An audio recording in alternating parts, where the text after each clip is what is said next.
น้อยเฝ้าคอยน้อยหนาวต้องคุกต้องรอ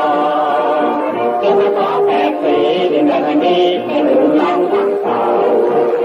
แรงเป็นสงครามทุกอย่างตามมา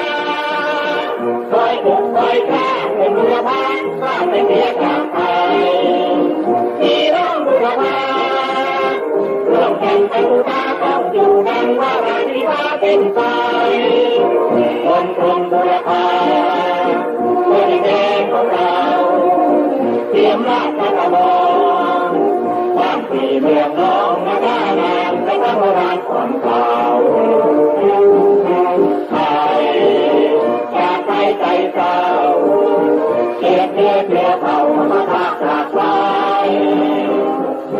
คอยใจเราเฝ้าคอยความดีใจน้อยเฝ้าคอยไว้เหงา